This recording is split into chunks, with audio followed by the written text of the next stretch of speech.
Ladies and gentlemen, may I please have your attention? Please have your tickets in hand before you board the plane. Thank you.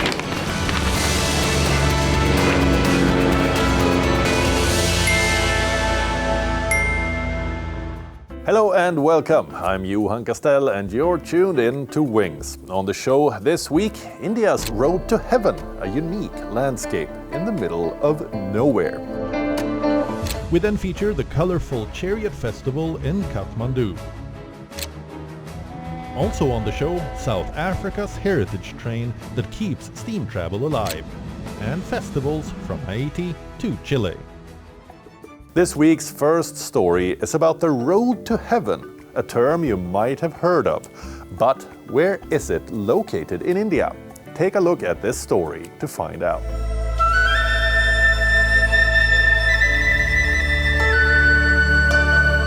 The Road to Heaven in India. When you hear that, you might think of high-altitude mountain roads. Like the Zojila Pass that winds through the Himalayas, icy, treacherous, and jaw-droppingly beautiful. It's a gateway to Ladakh, where altitude meets awe. In Uttarakhand, sacred sites like Gangotri take visitors on a jaw-dropping journey to reach the origin of the holy river Ganga, which Hindu legends say descends from heaven at Gangotri. And in Spiti, the barren beauty of high-altitude deserts and centuries-old monasteries give you the feeling that you've left Earth behind. These aren't just roads, they're adventures and postcards from heaven, all rolled into one. But we want to show you a different road to heaven in Gujarat.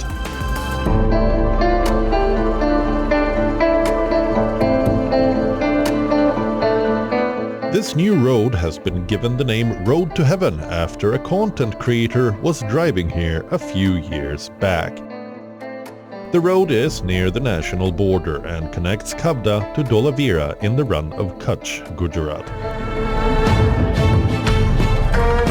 This new road drastically reduces travel time between the two towns and has become a tourist attraction due to the unique experience of driving through the vast expanse of the Great Run of Kutch. This salt march is a semi-arid desert landscape. This landscape changes throughout the year, and if you want to visit, you will want to plan it for the most pleasant time of the year. So, when is the best time to visit? During the summertime, it's very hot, like we have a temperature 45 degree to 50 degree. And during that time, all the water become salty. So, on the both side, you can find only salt. And due to the heavy sunstroke, you can't open your eyes here because the salt is sparkling, and due to the very hot, you can't open your eyes here. And like it's very hot, so you can't stop here because your skin just like got burned. Best time to visit is November to February or late March. After March, it's become very hot. Best time of day to visit is during sunrise or sunset when it's not too hot and the light is a little softer. But what can you do at this tourist spot? Well, there is a spot where tourists stop to take photos and play dress up. They have clothes and you can like pay money and then you can wear clothes and like pose for pictures.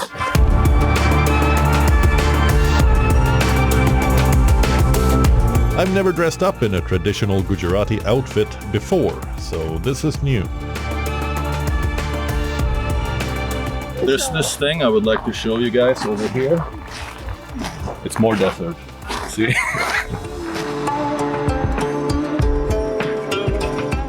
How does it look? Let us know in the comments.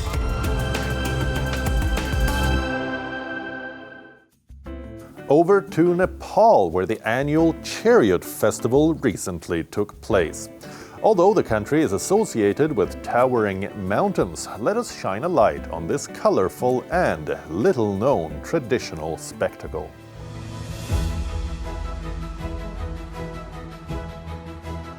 In Nepal, the clouds often seem close enough to touch. home to the mighty Himalayas and the world's highest peak, Mount Everest. This is a land where the spirit of the mountains infuses daily life.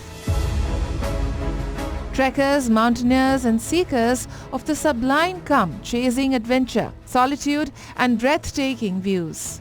But Nepal's true magic lies not just in its peaks, but in its centuries-old rituals nestled within ancient cities.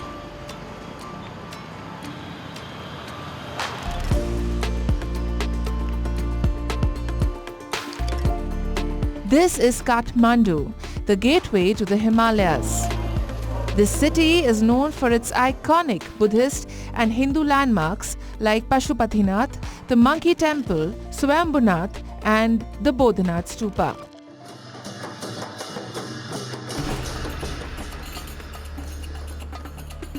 In the heart of Kathmandu, the traditional magic takes form in the Seto Machindranath Festival, an annual tradition steeped in devotion and community spirit.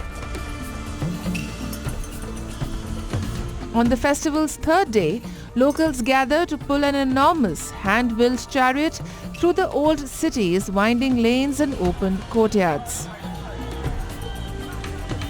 The chariot carries the image of Seto Machindranath, Nepal's rain god and patron deity of Kathmandu Valley, revered by both Hindus and Buddhists, particularly by the indigenous Newar community.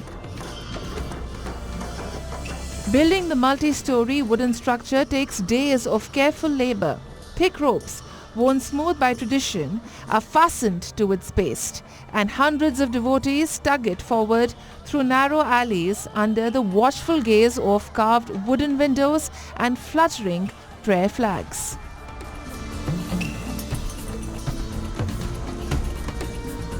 The procession is more than a ritual. It's a prayer in motion. People line the streets, offering flowers and prayers, hoping for long life, good harvests and prosperity. Drums beat in rhythm with the crowd's heart as the past and present flow together in a timeless dance. In a country known for its soaring heights, these grounded, sacred moments can truly elevate the experience for outside visitors.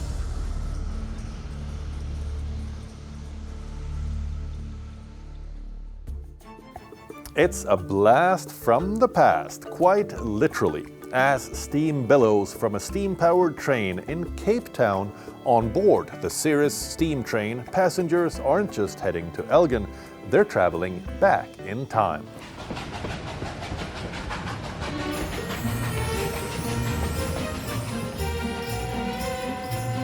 It's just after sunrise in Cape Town. As a whistle blows and steam clouds the platform, eager passengers step aboard what looks like a scene from a vintage film. But this is no museum piece. It's the Ceres steam train, chugging along a picturesque 161-kilometer loop to Elgin and back, offering a unique blend of nostalgia and adventure. For some, it's their first brush with steam travel. For others, it's a rekindling of memories long buried in the past. The last time that I was actually on a train was about 38 years ago, when I was called up for military service, and there was a trip from Wingfield, close to Cape Town, to Grahamstown, which is about a 900-kilometer trip. But obviously, the feeling and the emotions were all mixed up. So this time it's really a leisurely feeling and an adventurous feeling.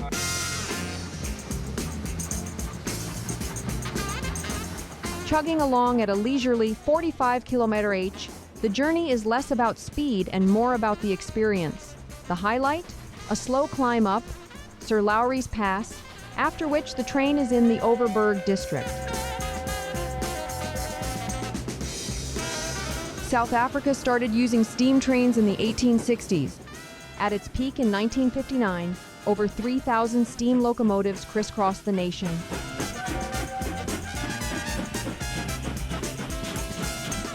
Traction was with steam, And that was due to the fact that we had abundant coal in the country, as well as during the sanction period when we couldn't get diesel traction or diesel fuel.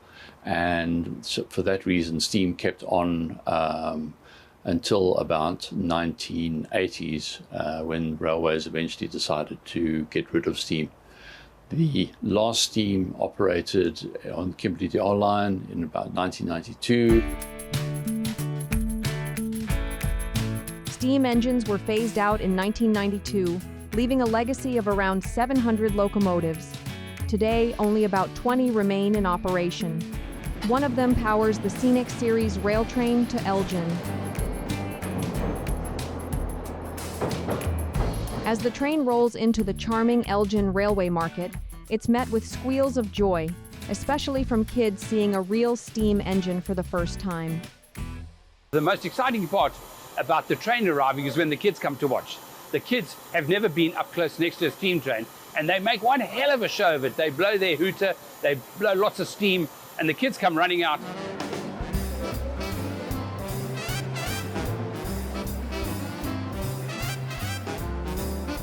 Orpin's Elgin Market is designed in steampunk fashion, in keeping with the spirit of steam train travel.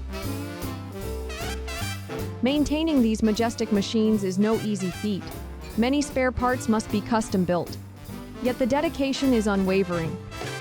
There are more steam locomotives running in the country now than there were 10 years ago.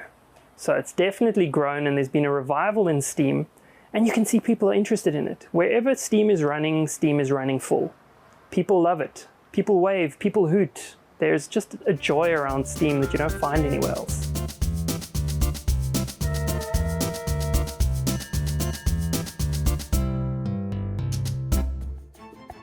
Chile's iconic grape harvest season is underway, with wine regions across the country celebrating Vendimia, a time-honored tradition that blends winemaking, culture, and festive joy. Watch our next story for more details.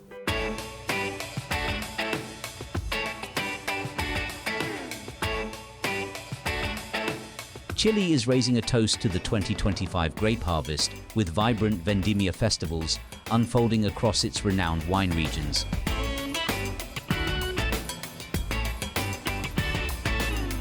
These annual celebrations span from the northern vineyards to Araucania in the central south and are much more than a tribute to winemaking. They're a rich display of Chilean culture and community spirit. In Santiago and beyond, Chileans enjoy the Vendimia, a traditional harvest festival celebrated in several wine regions. One can find a festive blend of wine tastings, traditional grape stomping, lively parades, and captivating music performances. The country's diverse climate, from coastal areas to mountain altitudes, makes it a powerhouse of high-quality wine production. Chile is a country of wine.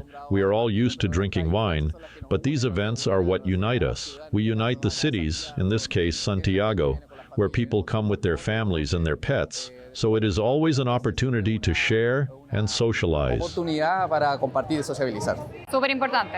harvest is the key moment for a good wine production. For us as a winery, it's very important. We have a wine that refers to this first day of harvest, which is when the viticulturist and the winemaker come together and make probably the most important decision for that wine.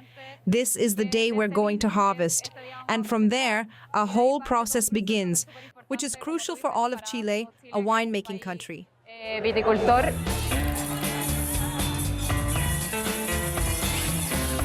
But it's not just about the wine. Visitors are treated to cultural showcases that include folk dances, artisan markets, and regional cuisine, making the experience both flavorful and immersive. The wine festivals provide a window into the traditions and warm hospitality that define Chile's rich wine culture.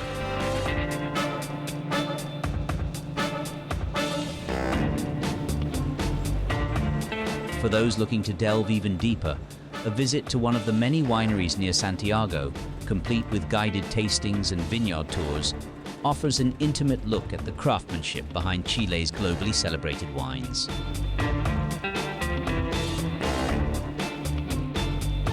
The Vendimia is more than a festival. It celebrates life, land, and legacy. In Haiti's capital, where gang violence has forced schools to close and streets to empty, a jazz festival offered a rare moment of relief. The two-day event in Port-au-Prince brought together local artists and residents seeking a brief escape from the ongoing unrest.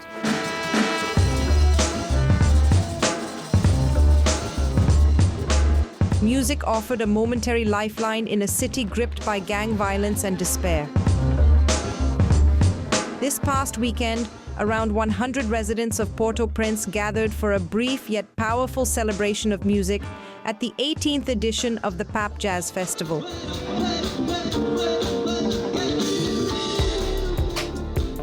The festival was postponed in 2022 and moved to the northern city Cap Haitian in 2023 over security fears. The celebration returned to Port-au-Prince last year in a reduced 4-day format. The festival has been reduced to a 2-day event, confined to the safety of the Caribe Hotel and the Quartier Latin restaurant. Foreign performers couldn't attend this year, as Haiti's main airport has remained shut since November due to relentless gang clashes. But despite the shortened format and security fears, the music played on.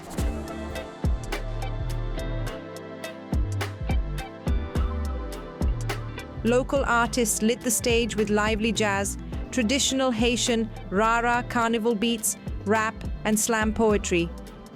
One standout performance, Les Amours, Balles Perdues, or Love Affairs and Stray Bullets, highlighted the grief and violence of Haitian life.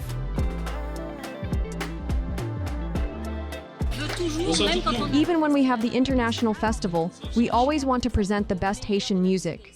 So here, we're presenting Haitian music in all its richness and diversity. We can't just put up with what's happening to us and do nothing. We also need to have moments of conviviality like this, moments of creation, moments of resistance.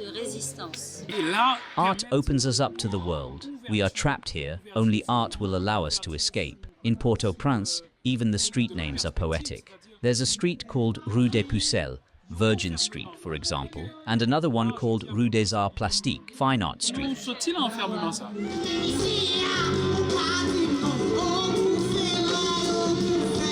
As violence continues to engulf the capital, with the UN estimating that gangs control 85% of the city, festivals like this offer a much-needed escape. We need unity, more brotherhood to escape this disaster. Finding friends at these festivities is a new way of living in Port-au-Prince. It's also a way of getting together to say that the country belongs to us.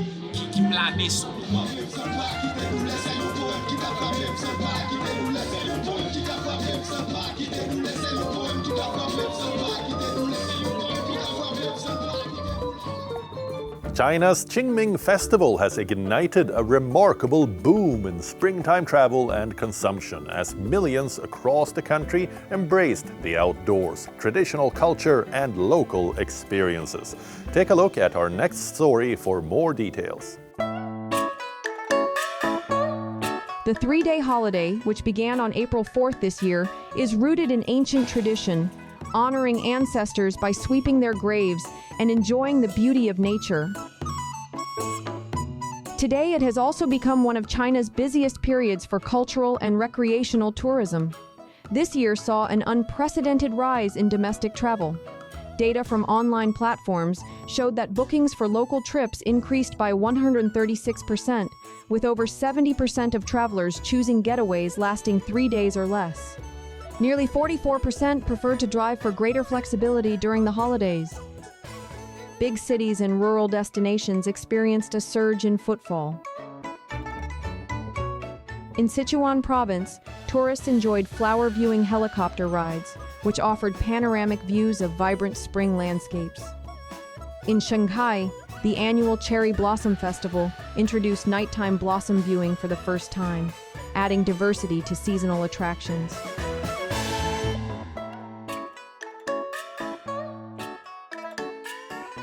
Wellness-focused activities also saw strong demand. From hot spring retreats to camping trips, visitors embraced outdoor experiences. The Qingming Festival is quite precious, so we planned a whirlwind trip. We'll go to Hong Kong first, then Macau, before hitting some mainland cities.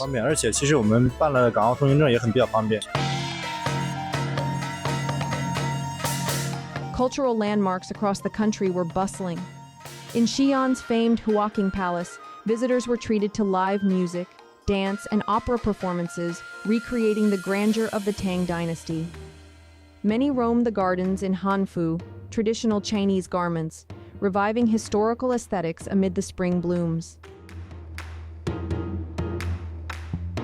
In Henan's Yuntai Mountain, dressed-up tourists add a poetic touch to the scenery, while tea-picking experiences in Yangzhou offer a more hands-on cultural escape. Beijing's parks and flower gardens featured interactive events such as Hanfu tours, handicrafts, and folk performances. At Gubei Watertown, as night fell, thousands of river lanterns were offered to the visitors free of charge.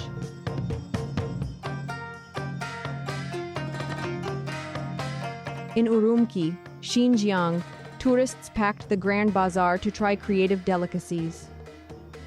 The region's signature naan bread was transformed into edible cups for coffee, milk tea, and ice cream, infused with rose petals and sesame seeds.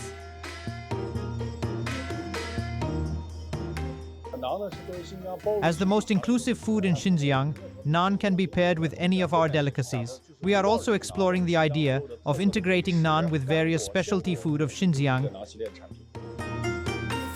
Provincial tourism data captured the momentum. Guangdong saw over 21 million visits and earned nearly $14.8 billion in tourism revenue. Fujian's 5A-rated sites recorded a 62% jump in visits, while Zhejiang welcomed over 21.17 million tourists. As tradition blends with modern recreation, the Qingming Festival continues to evolve into a vibrant celebration of nature, heritage, and innovation. That's a wrap for this week's episode. We return again next week with more travel content for you, for those looking for the best experiences worldwide. Until then, it's me, Johan Castell, signing off. Goodbye.